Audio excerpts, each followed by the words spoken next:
올림픽 금메달만 23개인 마이클 펠프스를 꺾은 라이언 록티는 올림픽 선수촌 잭스에 대해 선수 70에서 75%는 선수촌 안에서 서로 잠자리를 갖는다고 보면 됩니다 라고 말했습니다. 그래서 오늘은 올림픽에서의 잭스 그리고 올림픽에서의 이 콘돔에 대해 얘기해보도록 하겠습니다. 4년마다 열리는 세계인들의 축제 올림픽은 사실 잭스 올림픽이라 불려질 만큼 굉장히 야스를 많이 하기로 유명합니다. Incredibly good looking, perfect bodies, tight spandex. Of course it's gonna be some hooking up. I hooked up with everyone.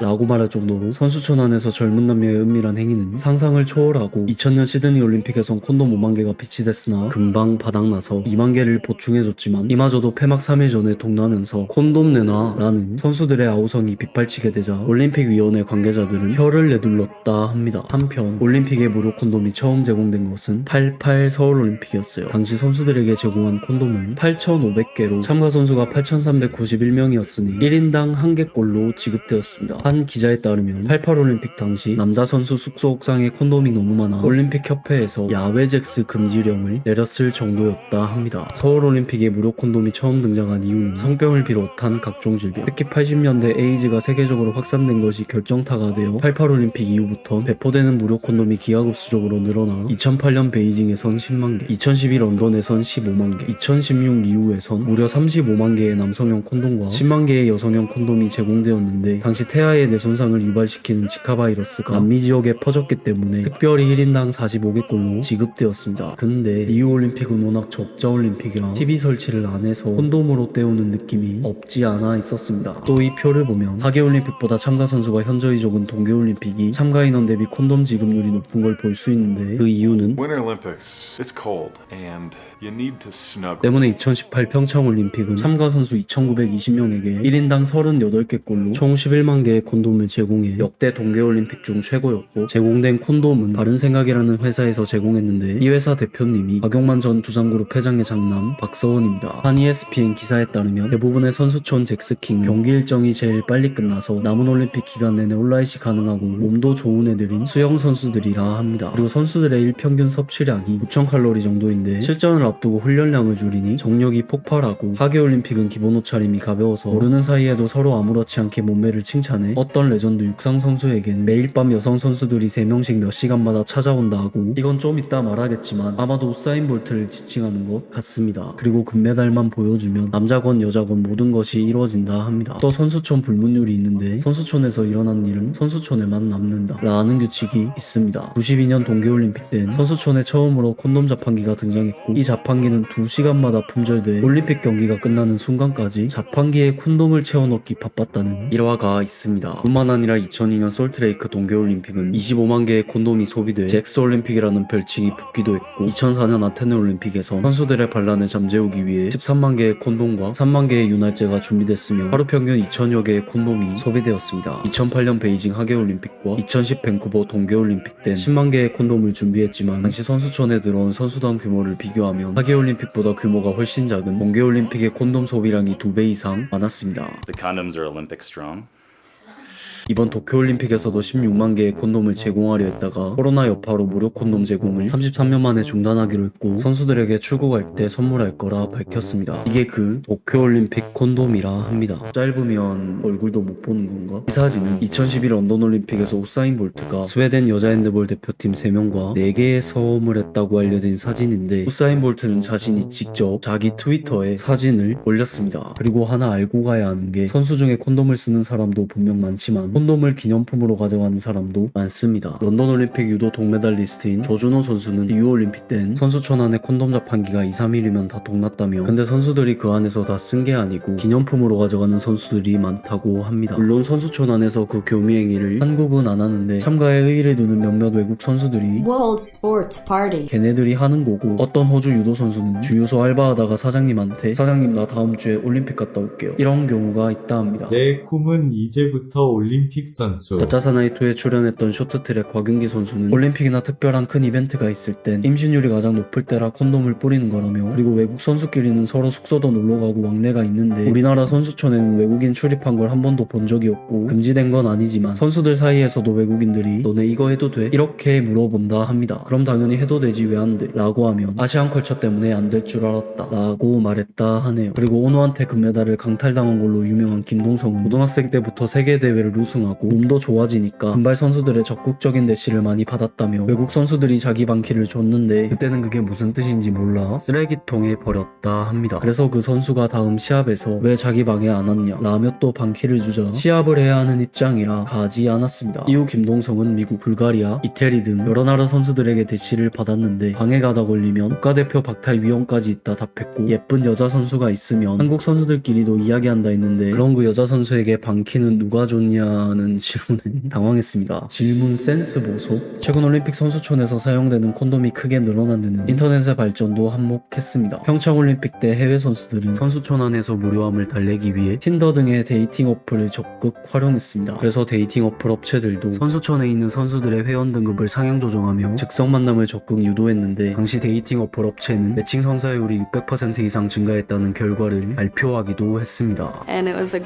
best place to go because everybody on it. 리우 올림픽 당시 브라질의 여자 싱크로나이즈드 다이빙 10m 경기에서 한 팀으로 호흡을 맞춘 올리베이라와 페드로사 팀은 올리베이라가 올림픽 전날 페드로사를 방에서 쫓아내고 조정 선수 곤칼베스와 관계를 맺는 바람에 페드로사는 경기 전날 밤새도록 자신의 방이 아닌 다른 곳에서 지내야 했고 경기에서 8팀 중 최하위 성적을 기록하게 됩니다. 이에 빡친 페드로사가 이 사실을 올림픽위원회에 제보해 올리베이라는 선수촌에서 퇴출당했습니다. 이외에도 베이징 올림픽 금메달리스트 골키퍼 호프솔로는 난 건물 안에서 뿐만 아니라 야외 잔디밭에서도 선수들이 음탕하게 변하는 장면들을 직접 목격했습니다. 첫 만남은 대부분 아파트 발코니에서 이뤄지는데 다른 발코니의 이성에게 무슨 종목에 뛰냐고 물으면서 대화가 시작됩니다. 다이빙 4관왕의 루가니스는 76년 몬트리올 올림픽을 떠올리며 경기를 마친 이 러시아 팀과 방팅을 했는데 온갖 술이 난무하고 다들 미쳤다면서 당시 러시아 선수들의 개방적인 성의식에 깜짝 놀란 적이 있습니다. 알파인스키 챔피언 출신인 쉐인버그는 다른 나라 선수들과의 만남은 외교 관계와 같습니다. 다시 마주칠 일이 없기 때문에 그만큼 편안합니다. 게다가 다들 모험 정신이 있어 한 가지씩 추억을 만들고 싶어 합니다. 그리고 한 선수는 2000년 시드니 올림픽 때 방탕한 파티가 8일간이나 이어졌다고 고백했는데 이는 문란한 사생활로 유명한 농구 선수 데니스 로드맨조차 얼굴을 붉힐 만한 수준이라 밝혔습니다. 실제로 테니스 스타 페더러는 시드니 올림픽에서 같은 테니스 선수인 미르카를 만나 사랑을 키웠고 결국 결혼에 골인했습니다. 마지막으로 NBA의 간판 스타 르브론 제임스는 런던 올림픽 도중 수영 선수 로렌 퍼드를 현지에서 만나 저녁 데이트를 제안했다가 통금 시간이 있다는 퍼듀에게 거절당했습니다. 그리고 제가 6개월 전에 이 영상 만들 때 말 안 했던 건데, 나이 범주가 꽤나 넓은 올림픽은 결혼한 사람이 많은 편이라 안 하는 사람도 많지만 진짜 끝판왕은 대학생 올림픽이라 불리우는 유니버시아드 대회라 합니다.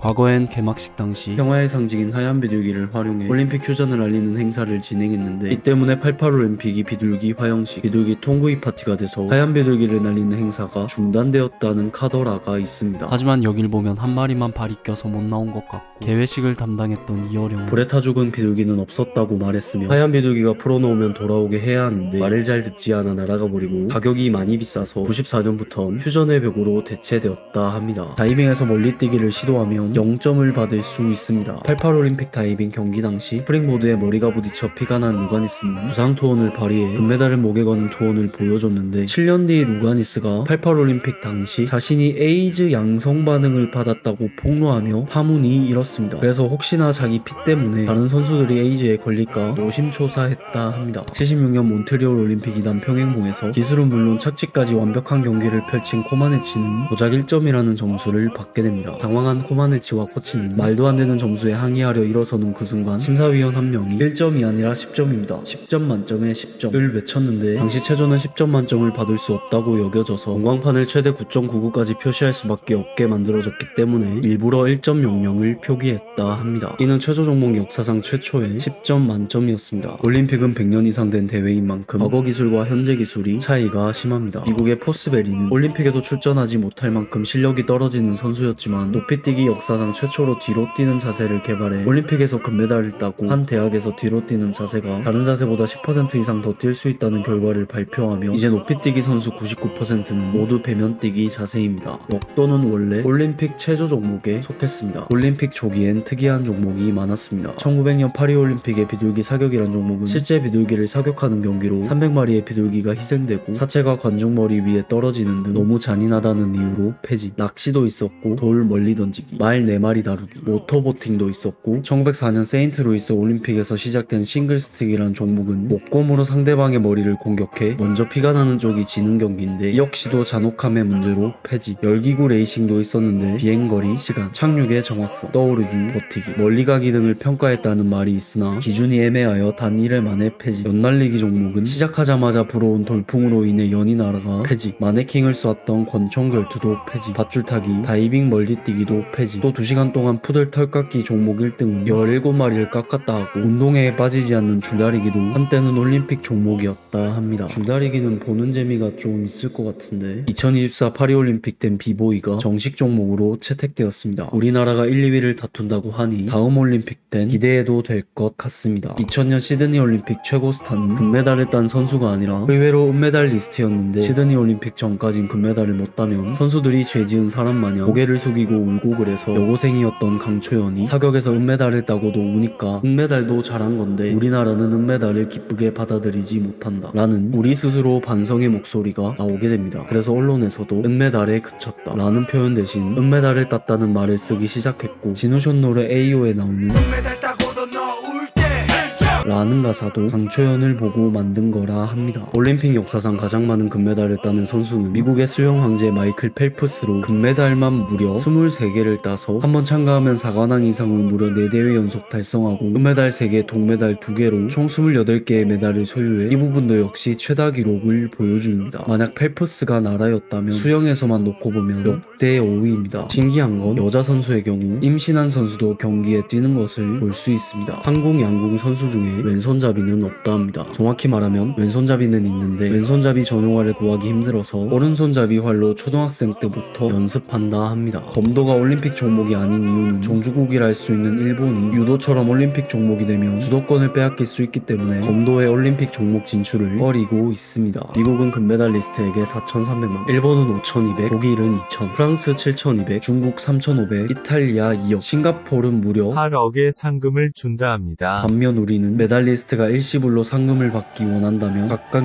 6,700, 5,600, 3,900의 상금을 주고 연금으로 받길 원한다면 각각 100만원, 75만원, 52만 5천원이며 단체전 선수들은 상금 75%의 금액을 받고 2008년까진 패럴림픽 메달리스트가 더 적게 받았지만 이후 법 개정을 통해 차별 없이 동일하게 지급되고 있습니다. 그리고 2017년까지 메달리스트에게 지급한 연금은 총 1,550억으로 2018년에만 총 133억의 연금을 지급했다 합니다. 1896년 제1회 아테네 올림픽은 금메달이 없었고 은메달만 수여했습니다. 그렇다면 금메달은 진짜 금으로 만들었을까요? 아닙니다. 국제올림픽위원회는 금메달의 경우 6g 이상을 도금해야 한다는 규정이 있어 평창올림픽 때 사용된 금메달도 금 6g으로 도금된 순도 99.9%의 은이고 순수 광물가 기준으로 6, 70만원 정도입니다. 그리고 1904년부터 12년까진 100%의 순금으로 만들어졌다 합니다. 한국 최고령 금메달리스트는 얼마 전까진 36세 10개월의 진종호 선수였지만 도쿄올림픽 양궁 단체전에서 오진혁 선수가 39세 11개월로 기록을 경신했습니다. 반면 올림픽 최고령 금메달리스트는 64세의 나이에 사격 단체전에서 우승한 오스카 스완이고 올림픽 최연소 개인 종목 금메달리스트는 이번 도쿄올림픽에 첫 도입된 스트리트 스케이트보드 종목에서 13세 331로 금메달을 딴 니시야 모미지이며 역대 하계 동계 통틀어 올림픽 최연소 금메달리스트는 94년 쇼트트랙 3000m 계주에서 금메달을 차지한 김윤미 선수입니다. 성스러운 물이란 뜻을 가진 올림픽 성화가 꺼지면 어떻게 될까요? 2008년 베이징 올림픽 당시 반중 티베트 시위로 성화 봉송 중 불이 3번이나 꺼졌지만 그냥 다시 붙이면 끝입니다. 5대 올림픽은 첫째 남성이자 둘째 노예가 아니고 셋째 나체여야 경기에 참가할 수 있었습니다. 이 때문에 결혼한 여성은 아쉽게도 경기를 관람할 수 없었습니다. 도쿄올림픽은 트랜스젠더가 여성 스포츠 종목에서 뛰는 걸 허용했습니다. 논란이 된 골판지 침대의 가격은 200만원을 웃돌고 일본이 골판지 침대를 고집하는 이유는 아베 형이 골판지 회사 사장이란 말이 있습니다. 항상올림픽 폐막식에 다음 올림픽 개최지를 알리는 이벤트가 있는데 이때 마리오 아베가 등장했습니다. 그래서 일본 애니 문화가 개회식에 등장할 줄 알았지만 제 예상은 빗나갔고 픽토그램만 흥행했습니다. 리우올림픽에서 가장 극적으로 메달이 갈린 경기는 0.0002초 차이였습니다. 런던올림픽에서 여자 체조 미국 금메달리스트 연기는 심사위원들도 놀랐습니다. 그 와중에 유쾌한 천조국은 2008 베이징 올림픽은 중국인이 좋아하는 숫자인 8에 맞춰 2008년 8월 8일 오후 8시에 개막했는데 이때 중국인들이 올림픽 베이비라 해서 개막 시간에 출산을 맞추려고 산부인과에 빈자리가 없었습니다. 그리고 이 사진은 베이징 올림픽 개막식에서 푸틴이 부시에게 조지아를 공격한다고 알리는 모습인데 미국 조지아주를 러시아가 쳐들어온다고 믿는 미국인도 있었다고 합니다. 대한민국 올림픽 금메달 역사상 최고의 임팩트는 92년 바르셀로나 올림픽에서 마지막까지 대결을 벌였던 일본 선수를 제치고 56년 만에 조국의 마라톤 금메달을 안긴 황영조 선수의 금메달인데 애국가가 울려 퍼지는 경기장에 황영조를 바라보고 있던 인물이 바로 1936년 올림픽 마라톤 금메달을 따고도 일본 국기를 가려 일본에게 붙잡혀갔던 성기정입니다. 1960년 로마 올림픽 당시 금메달을 딴 18살 저 소년이 복싱 레전드 무하마드 알리입니다. 이후 알리는 파킨슨병을 진단받고 96년 애틀란타 올림픽에서 한쪽 손을 떨며 성화를 점화해 많은 이들에게 감동을 선사했습니다. 말뚝박기 종목은 1936년을 마지막으로 폐지되었습니다. 이 모습은 베를린 올림픽 당시 현재 마약으로 분류되는 암페타민 중독 증상으로 몸을 비정상적으로 흔드는 히틀러의 모습입니다. 베를린 올림픽 금메달리스트인 헬렌 스티븐스는 100m 달리기 세계 신기록을 세우며 우승하고 400m 계주 경기에서도 미국의 금메달을 이끌어낸 히틀러는 헬렌을 진정한 아리아인이라고 치켜세웠고 독일로 귀화할 것을 제안하기도 했습니다. 하지만 IOC는 헬렌이 남자라는 논란으로 그녀의 기록을 인정하지 않았습니다. 이유는 32년 LA 올림픽 폴란드 금메달리스트 스텔라 월시가 헬렌에게 밀려 은메달을 따게 되자 헬렌을 여성이 아닌 남성이라 주장했기 때문인데 그녀가 무려 182cm라는 건장한 체구에 단 한 번도 다른 여성 선수들에게 자신의 몸을 공개하지 않았고 목소리가 남성처럼 굵고 낮은 중저음의 목소리를 가졌기에 월시는 그녀를 남자라고 주장했습니다. 그래서 결국 헬렌은 성별 검사를 하게 되고 그 결과 감독관이 직접 그녀의 나체를 확인하여 헬렌은 여성으로 판결났습니다. 하지만 헬렌이 남자라고 주장했던 스텔라 월시는 1980년 괴한에게 살해당하게 되는데 충격적인 건 이때 부검 결과 월시가 남성 염색체와 여성 염색체를 둘 다 가진 간성이었다 합니다. 특히 남성의 것과 같은 성기도 가지고 있어 남성에 더 가까웠습니다. 그러니 월시는 난 남성에 더 가까운데 여자인 헬렌이 날 이길 수 없다 판단하여 헬렌이 남자라는 의혹을 제기한 것이었습니다. 1908년 런던 올림픽에서 셜록 홈즈를 집필한 것으로 유명한 코난 도일이 당시에는 지금처럼 체계적인 심판 자격이 없었기에 마라톤 심판을 맡게 됩니다. 하지만 코난은 이탈리아의 도란도 피에트리 선수가 결승선을 앞두고 지쳐 쓰러지자 그를 부축해줘서 피에트리가 결승선을 통과해 금메달을 따게 됐지만 2등을 한 미국 측이 심판의 도움으로 이태리 선수가 1위로 들어왔다 항의해 결국 피에트리는 금메달을 박탈당하고 코난 도일은 엄청난 비난을 받게 됩니다. 하지만 여기서 또 다른 반전은 피에트리를 부축했던 심판이 코난 도일이 아니라 코난과 닮은 다른 심판이었습니다. 이후 이 사건은 피에트리의 실격이 번복될 수 없어 도란도의 비극이라 불리게 되지만 영국 측이 피에트리를 위로하기 위해 에드워드 7세가 황금컵을 알렉산드로 왕비가 은트로피를 선물하고 코난 도일 또한 심판진의 책임을 통감하고 피에트리에게 당시 300파운드 약 4,500만 원을 모금해 줬다 합니다. 1904년 세인트루이스 올림픽에서 미국 선수 프레드릭 로즈가 15km 지점에서 경기를 포기하고 차를 얻어 타 8km 지점 앞에서 내렸는데 금메달에 눈이 먼 로즈가 남은 8km를 뛰어들어와서 로즈는 1등을 차지하게 됩니다. 물론 이는 당시 지금과 같은 생중계가 없는 것을 노린 것으로 시상식 직전 로즈의 반칙이 들통났고 당연히 실격 판정을 받고 마라톤 선수 자격까지 영구 제명되었습니다. 마지막으로 제 올림픽 올타임 레전드는 1992년 바르셀로나 올림픽의 성화 점화 장면입니다.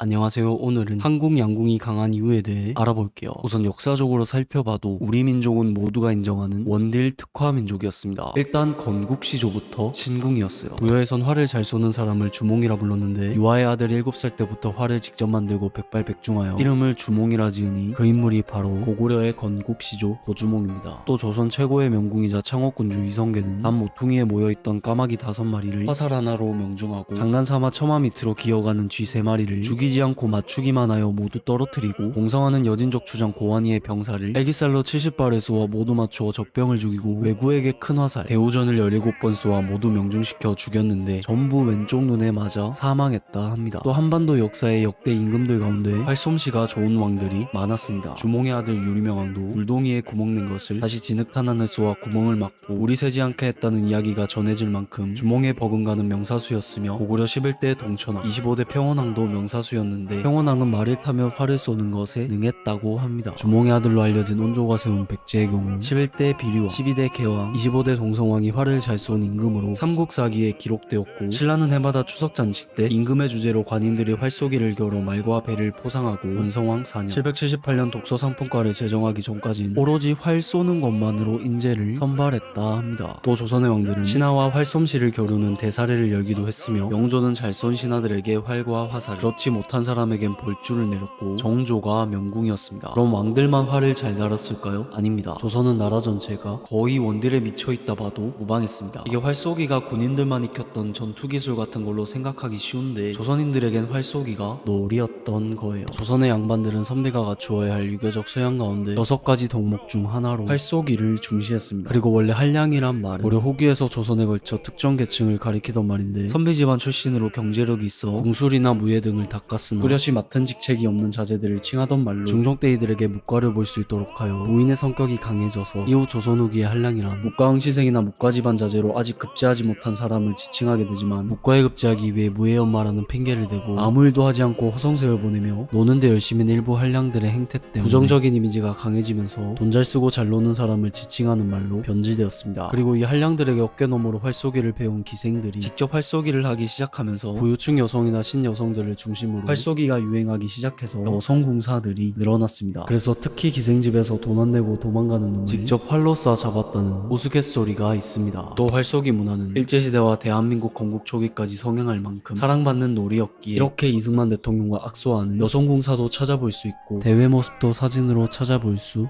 있습니다. 한편 동아시아 삼국 중 중국은 창, 일본은 검, 우리는 원딜로 유명해서 임진왜란 당시 재밌는 일화도 존재합니다. 명나라 장수 마귀가 왜군과 서로 대치하고 있을 때 한 외병이 검을 들고 기세등등하게 돌진하자 긴창으로 명병사가 대적했으나 검에 찔려 그 자리에서 쓰러지게 되고 이에 빡친 명병사 아들 4명이 나가 싸웠으나 모두 왜군에게 죽고 맙니다. 이후 외병이 살기에 찬 모습으로 다가오자 조명연합군은 모두 두려움에 떨었고 마귀가 저 외병을 잡으면 상금을 내리겠다 했지만 아무도 나서는 자가 없었는데 그때 한 조선병사가 소매를 걷어붙이고 마귀에게 말하기를 제가 맨손으로 저놈 잡겠습니다. 이열 가오보소. 당연히 병사들은 모두 비웃었지만 마귀는 어찌할 도리가 없어 일단 나가서 싸우라고 했습니다. 그런데 그 조선 병사는 아무런 무기 없이 외병에게 다가가 다짜고짜 춤을 추기 시작했고 외병도 어이가 없었는지 휘두르던 검을 멈추고 웃었다고 합니다. 하지만 그 순간 갑자기 외병이 덜컥 쓰러져 버렸고 조선 병사는 쓰러진 외병의 검을 얼른 주워 외병의 목을 베어버렸습니다. 그래서 어찌된 영문인지 몰랐던 마귀가 조선 병사에게 검술을 아느냐? 모릅니다. 그럼 어떻게 외병의 목을 베었느냐? 저는 어려서 안증뱅이가 되어 혼자 방에만 있게 됐고 마늘 한 쌍을 창문에 던지는 연습을 하다 보니 구처간의 거리는 던지는 대로 명중했습니다. 하지만 써먹을 데가 없었는데 전쟁이 일어나면서 마침 저의 안증뱅이 다리도 펴져 오늘에야 적에게 쓸 수 있었습니다. 맨손으로 미친 듯이 춤을 추니 외병은 저를 비웃고 무시하여 검으로 베지 않았습니다. 저의 바늘이 자신의 누나를 노릴 줄을 어찌 알았겠습니까? 그래서 이 말을 들은 마귀가 외병의 머리를 살펴보니 외병의 두 눈알의 바늘 한 치쯤이 박혀 있었다 합니다. 그러니까 일본은 어릴 때부터 칼을 차고 다니는 근딜의 민족이었는데 오버워치에서 한국 말고 일본 캐릭터에 한조가 있다는 건 어떻게 보면 고증오류겠네요. 참고로 일본의 활은 조금 독특하게 생겼습니다. 쏘는 게 멋있다고 할 순 있어도 성능 면에선 우리나라 활 각궁이 최고라고 합니다. 그리고 임진왜란을 계기로 조총을 다루게 되면서 원딜의 민족을 잘 알고 있던 명장수들은 청과의 전쟁에서 조선에게 조총부대 파병을 요청하기도 했고 청도 러시아가 내려오자 조선의 파병을 요청하여 조총부대가 활약하기도 했습니다. 당시 기록을 보면 70m 거리에서 3발 중 1발 이상 명중한 청군 포수는 100명 중 10명에 불과했지만 조선군은 1발 이상 명중한 사람이 100명 중 60명이었습니다. 또 고려 말기엔 고려 장수와 몽골 장수가 활쏘기 내기를 했는데 고려 장수가 한 번도 안 지고 계속 이기니 몽골 황제가 고려 장수의 팔을 직접 만져보기까지 했고 조선 초기엔 방패로 온몸을 가리고 눈만 내놓고 다가오는 왜구를 조선군이 화살로 눈을 날려버렸으며 또 임진왜란 당시 이순신 장군이 쓰던 전략과 일본이 쓰던 전략을 보면 우리는 멀리서 포를 쏴 적의 배를 침몰시키는 전략이지만 일본은 근딜의 민족인 만큼 근접전으로 싸우려고 어떻게든 빠르게 접근해 상대 배를 점령하는 전략이었습니다. 여기에 더해 최무선이 화약 개발, 통나무만한 화살 대장군을 날려 왜굿했지. 세계 최초 다연장 로켓포 개발, 조선판 수류탄 개발, 또 돌을 던져 마을 단위로 대결하는 석전을 누가 죽던 말던 즐겨하고 그들의 후손 원태우 의사는 달리는 기차를 향해 돌을 던져 이토 히로부미 얼굴에 유리파편 8조각을 박아넣었으며 안중근 의사는 권총으로 이토 히로부미를 저격. 올림픽에선 전 종목 최초로 9연패를 한 양궁, 이번엔 실패했지만 3연패했던 사격, 또 화살과 총에 미쳐 있었던 조선이 대한민국에 이르러서는 국방부가 포방부라 불려질 만큼 멀리 날리는 거 뭐 그냥 싸그리 수집하고 있다 봐도 무방할 정도이며 명중률이 100%에 육박합니다. 활, 조총, 대포, 그리고 티모까지 진짜 원딜의 유전자가 존재하는 걸까요? 그리고 이게 우리뿐만 아니라 북한한테도 나타나는 원딜의 피가 있는데, 북한은 1972년 우리보다 올림픽을 늦게 시작했어도 출전하자마자 사격에서 금메달을 따게 됩니다. 또 얘들도 진짜 멀리 날리는 거엔 환장해가지고 어떻게든 미국에 핵 한 판 꽂아보겠다고 지금 인민들이 굶어 죽으나 마나 무려 13,000km를 날아가는 ICBM, 소위 대륙간 탄도미사일을 개발했습니다. 뭐 암튼 여기까지 한국 양궁이 강한 역사적인 이유였고, 이번엔 양궁 선수들에 대한 재밌는 사실에 대해 알아볼게요. 겨울엔 양궁 선수들도 추우니까 실내에서 연습하는데 창문을 저렇게 조금만 열어놓고 쏜다고 합니다. 그래서 유리가 깨지면 어떡하냐는 질문에 여기 사이로 통과도 못 시키면 여기서 훈련 못해요 라고 했다 하네요. 양궁 선수들은 집중력과 소음에 적응하기 위해 군인을 동원해 훈련하기도 하고 야구장에서도 훈련했는데 양궁으로 시구하기도 했습니다. 양궁 선수들의 시력은 1.2, 0.6, 0.1까지 다양한데 70m 거리에 관역을 쏘기 때문에 우리가 보는 체감상 거리는 저게 보이나요? 한 번은 국가대표들이 해외 훈련 중이라 국대 후보 선수와 고등학생으로만 명단 짜서 아시안컵에 보냈는데 모든 종목 결승 진출하고 금메달 2개를 수확했습니다. 선수층이 두꺼운 한국 양궁 국내 대회는 난이도 극악으로 불리며 세계 양궁 대회보다 우승하기 더 어려운 수준으로 알려져 있는데, 실제로 올림픽 때 코치가 선수들에게 야 니들 전국체전 나가면 금메달 딸 수 있어? 못 따잖아. 전국체전보다 쉬운 곳이야 여기, 이렇게 멘탈 케어했다는 썰이 있고, 2012, 13, 15년까지 제법 많은 메달을 딴 김규찬은 국대도 한 번 했을 정도로 실력이 좋은 선수지만, 이 선수를 들여다보면 한국에서 양궁 선수를 한다는 곳이 얼마나 지옥인지를 알 수 있습니다. 한날은 김규찬 선수가 대회에서 만점을 썼는데 아싸 금메달, 아니 너 은메달임.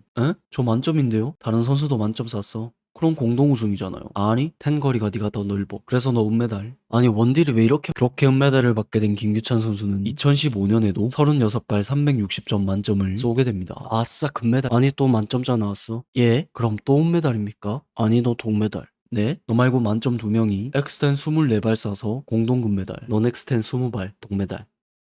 여기가 원딜의 나라입니까? 하지만 이게 끝이 아니었으니 김규찬은 2016년 대통령기 50m에서 대회 최고 기록인 347점을 쏘게 됩니다. 아싸 금메달. 아니 너 은메달. 왜요? 또 탱거리가 밀립니까? 그게 아니라 초특급 유망주가 나왔어. 거의 신궁이야. 349점 쐈거든.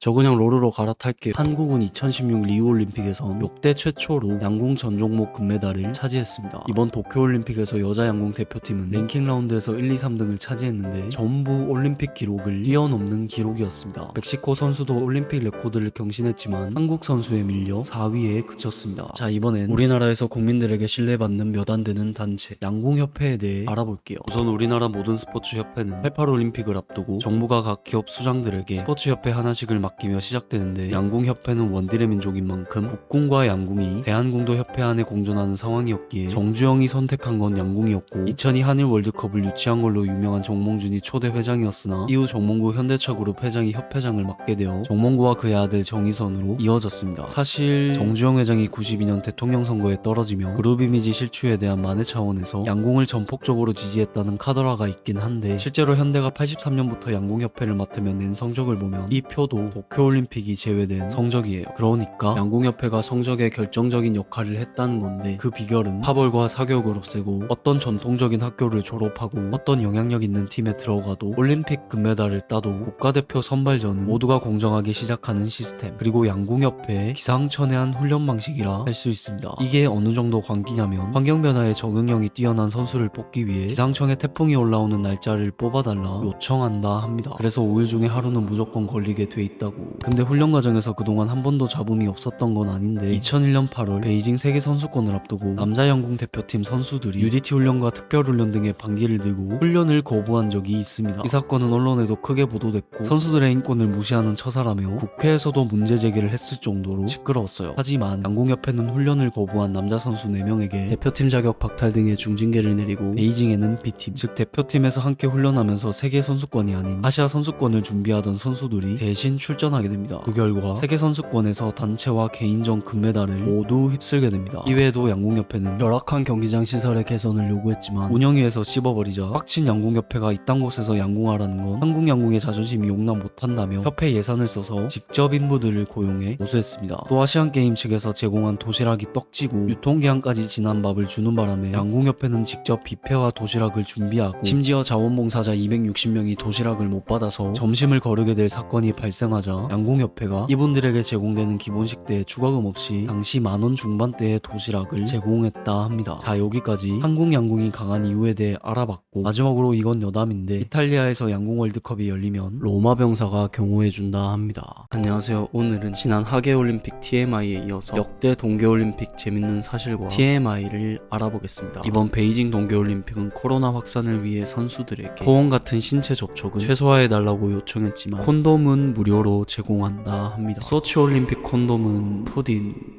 그리고 역대 동계올림픽 아니 하계올림픽까지 다 합쳐서 가장 운 좋게 금메달을 딴 선수는 스티븐 브래드버리입니다. 호주 국적의 이 남성은 94년 동계올림픽에서 호주 동계올림픽 역사상 최초의 메달을 안겨준 선수이기도 한데 정작 개인전에서 다른 선수 진로 방해로 실격. 98년 나가노 올림픽에서도 전 종목 예선 탈락하며 고배를 마셨습니다. 심지어 2000년엔 목뼈 골절로 선수 생활에 위기가 오며 그렇다 할 성적도 못 내고 있었기 때문에 마지막 불꽃을 태우기 위해 선수 인생 마지막을 건 2002 동계올림픽에 출전했습니다. 예선 첫 경기는 쉬운 조에 걸려 잘 통과했지만 준중 결승전에선 당시 최고의 폼을 자랑하던 안토노노와 마크 간용에게 뒤처져 탈락 위기에 놓이게 됩니다. 그러나 2위로 들어온 간용 선수가 일본 선수와 치열한 2위 싸움 도중 어깨를 미는 반칙으로 실격하게 되고 꼴찌로 달리고 있던 브래드버리는 일본 선수가 간용에게 밀려 코스아웃 되는 바람에 3위로 들어왔어도 얘는 실격, 얘는 코스아웃이라 어부지리로 준결승에 진출하게 됩니다. 하지만 준결승에서 맞붙게 된 전대회 금메달 김동성, 전대회 은메달 리자준, 일본 노장 사토루, 캐나다의 투르코는 브래드버리에게 굉장히 벅찬 상대였기에 당연히 탈락이 예상되었습니다. 그런데 김동성이 발을 헛디뎌 혼자 넘어지고 결승점을 불과 몇 미터 앞둔 상황에 투르코가 넘어지는 바람에 리자준도 함께 넘어지며 꼴찌였던 브래드버리가 2위로 결승점을 통과했습니다. 심지어 1위로 골이 난 사토루가 실격해서 브래드버리가 1위로 결승전에 진출했어요. 그렇게 대망의 결승, 안현수, 안토노노, 어드밴티지로 올라온 리자준, 트루코와 맞붙게 되었고 브래드버리는 이때 자신이 당연히 기량이 밀리는 걸 알고 결승까지 올랐으면 됐지, 동메달만 따자 라는 생각으로 초반부터 몸싸움을 피하고 꼴찌로 달렸습니다. 그런데 이번엔 결승점 앞에서 4명 모두 엉켜 넘어지는 바람에 꼴찌로 달리고 있던 브래드버리가 극적으로 금메달을 차지하게 됩니다. 그래서 브래드버리는 올림픽 역사상 가장 운이 좋은 럭키가이로 불리고 있습니다. 연하신 덕분에 우리에게 많이 익숙해진 피겨스케이팅과 최고의 인기 종목 중 하나인 아이스하키는 신기하게도 하계올림픽에 개최됐던 종목입니다. 피겨는 무려 1908년 런던 하계올림픽, 아이스하키는 1920년 안트베르펜 하계올림픽 당시 여름에 스케이트를 탔고 이후엔 제1회 동계올림픽인 1924년 샤모니 올림픽에서부터 동계올림픽에 편입되었습니다. 1936년 가르미 슈파르텐키르헨 동계올림픽 당시에 독일이 나치였을 때라 올림픽을 나치 선전이란 정치적 목적으로 썼던 히틀러는 성공적인 개최와 독일의 성적에 심혈을 기울이지만 결과는 지금까지도 동계올림픽 원탑 노르웨이에게 비비지도 못했습니다. 재밌는 건 송기정 선수처럼 일본 대표로 출전한 조선인 선수들이 존재했습니다. 바로 김정현, 장우식, 이성덕 선수였는데 이성덕 선수가 그 유명한 시라소니의 친형이었다 합니다. 아마도 이 선수들은 메달을 따지 못해 잘 알려지지 않은 것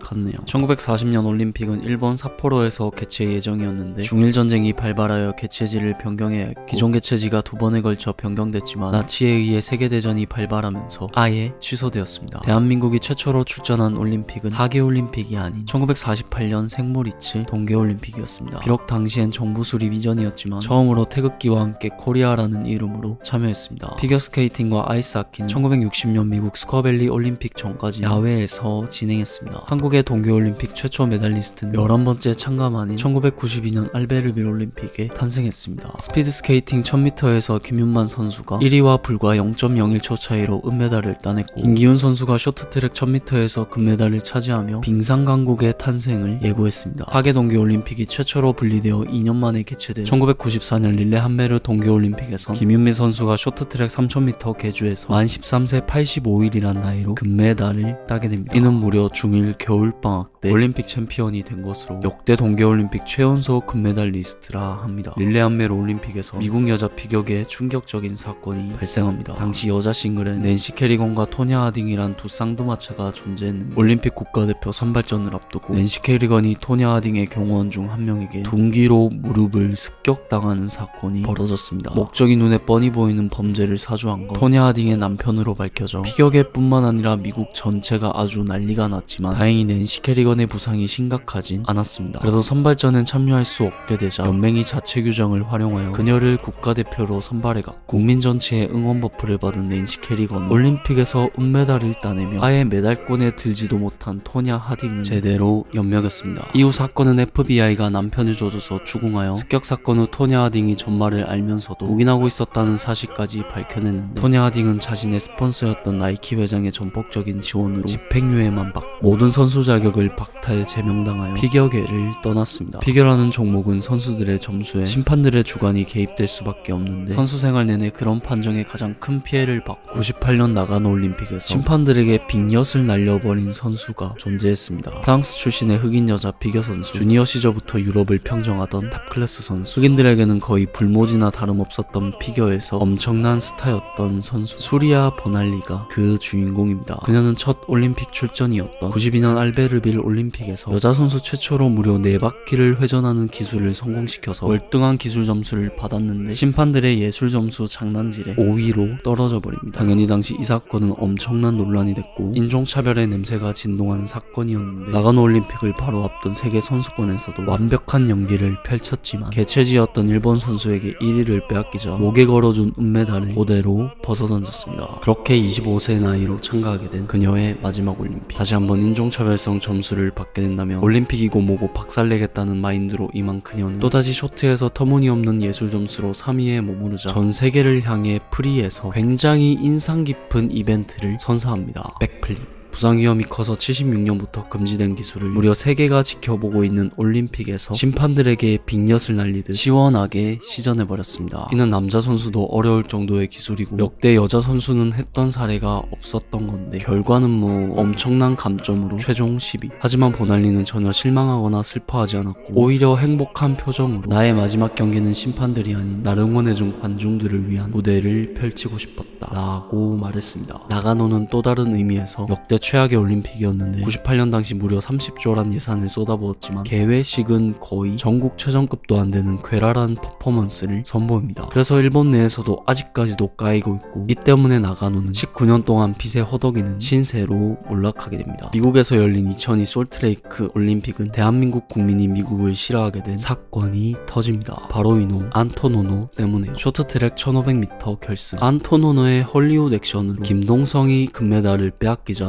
국민들의 분노는 극에 달했고 노래로까지 나오게 됩니다.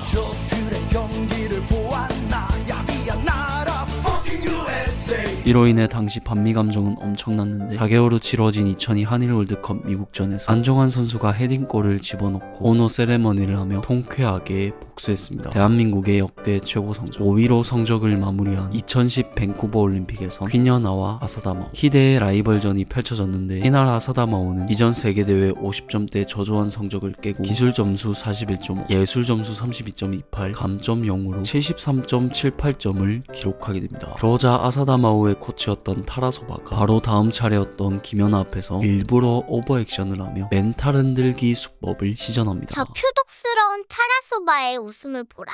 가소롭군 푹. 김연아가 당당히 우승을 차지했다. 푸틴의 공식석상 최초 영어 연설문 호소로 개최권을 따낸 2014 소치올림픽은 역대급 거금을 개막식에 투자했습니다. 하지만 5, 6기가 다 펼쳐지지 않고 4, 6기가 되는 바람에 그렇게 돈을 많이 쓰고도 개망신을 당했습니다. 러시아는 소치올림픽 당시 선수들에게 조직적으로 약물을 복용시켰는데 평창올림픽 개최 전 IOC는 러시아가 국가주도 도핑 조작 스캔들을 일으킨 것에 대한 징계로 올림픽 출전을 금지시켜버렸고 선수들은 개인 자격으로 출전하게 되었습니다. 그래도 푸틴 형이 홍차 안 준 게 어디고. 소치올림픽에서 김연아는 소트니코바에게 이겼습니다. 소치올림픽에서 가장 재밌었던 경기는 브래드버리가 생각나는 경기였습니다.